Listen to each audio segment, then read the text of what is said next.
आहे त्याच पद्धतीने त्याच पावलावर पाऊल टाकून जे काँग्रेस पक्षाची संस्कृती असते की आपल्या पुढच्या कार्यकर्त्यांनी किंवा नेत्यांनी जी काही आपल्याला शिस्त घालून दिलेली आहे, जे काम झालेलं आहे, जे ग्रामीण भागाचे प्रश्न सोडवण्यात आलेले आहेत, कुठं काही उर्वरित असतील त्याचा डेटा घेऊन परत 19 तारखेपासून त्र्यंबक नाना या कामाला सुरुवात करणार, तुमचा प्रतिनिधी म्हणून ते ह्या कामाच्या सुरुवात करणार आहेत।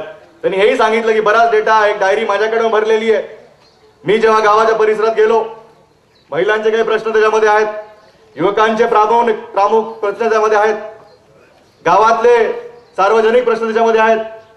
आता मी 19 तारखेला डायरी नानांना देणार आहे आणि नाना आता त्या डायरीला आपल्याकडे डेटा म्हणून घेऊन आपण ती डेटा एंट्री त्याच्यात करावी। त्याच्यामध्ये मी आखलेलं आहे की रस्त्याची कंप्लेंट कोणत्या गावात आहेत, एमएससीबीचे काय काय प्रॉब्लेम आहेत, पाण्याचे कुठे प्रॉब्लेम आहेत, महिलांच्या पगारी कुठे झाल्या नाही आहेत, युवकांच्या नोकरीच्या डिमांड कुठे जास्त आहेत, हे सगळं काय आम्ही त्याच्यामध्ये सॉर्टिंग केलेली आहे। त्या पद्धतीने हे तुम्हाला मी डेटा 19 तारखेला तुमच्या सुपूर्द करतो आणि तुम्हाला त्या कामामध्ये गती मिळेल। उमेदवार फेटाळून टाका, यांचा प्रत्येक उमेदवार फेटाळून टाका। त्यांना डिपॉझिट भरण्यासाठी स्वतःची रक्कम दिली ते पण परत देऊ नका। बऱ्याच लोकांना लुटलंय हो, थोडं सरकारला भरू द्या।